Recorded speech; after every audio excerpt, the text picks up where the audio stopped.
Çka është mësyshi për shikuesit e rinj që s'kan haber me fe? Mësysh është, do thotë, nëse ti e shikon me pëlqim një njeri, pa thonë masha Allah te barakallah. Edhe nëse është ai buri 43 vjeçar që sa i heshëm. S'është më rëndësi, domethënë nëse ti e shikon me pëlqim dhe lakmi.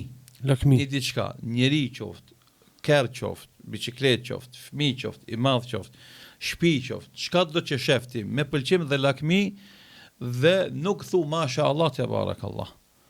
Atëherë ti e merr mësysh atë, domthonë shikimi yt ndikon te ai dhe e dobson atë, e smun atë, e prish, bot aksident e kerri, i shpohet guma asoj biçikletës, rrezohet ai fëmia, do thotë i ndodh diçka që faktikisht e papritur, mirë po për shkak mësyshit që ti e ke shiku edhe nuk ke thonë masha Allah, çka don Allahu bëhet, te barakallah, i bekuar qoftë Allahun këtë që ka kriju, sepse pejgamberi sallallahu alaihi wasallam ka thonë kur shihni diçka që ju pëlqen, thuni domethënë masha Allah te barakallah. Ai nëse e shem me urrëtie, për shembull një e kam i nati. Mirë, me nati, e njëjtë edhe ajo është në mësysh, zatën ajo ka të bën me pjesën tjetër të mësyshit, është mësyshi nga zilia. Po.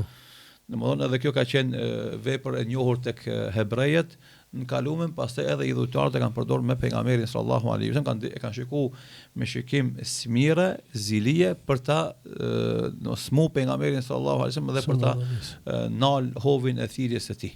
Pra domthon kur e shikon njeriu me pëlqim apo lakmi apo nga me smir edhe me zili dhe nuk dhe ja dëshiron të keqen atij, atë normalisht dëmtohet nëse ai njeri që shikohet me këtë formë nuk është i mbrojtur me lutjet fetare që themi na dhikri i mëngjesit edhe mbrëmjes, këndimi i surës Fatiha ose ajeti Kursis ose ajeteve të fundit të surës Bakara, Ikhlasi, Feleku dhe Nasu, kështu me radhë këto lutje që me to e mbron Allahu i Madhërisht njeriu nga çdo sherr i çdo krijese, njeri qoftë apo xhin, për të cilën kemi të folur deri tash.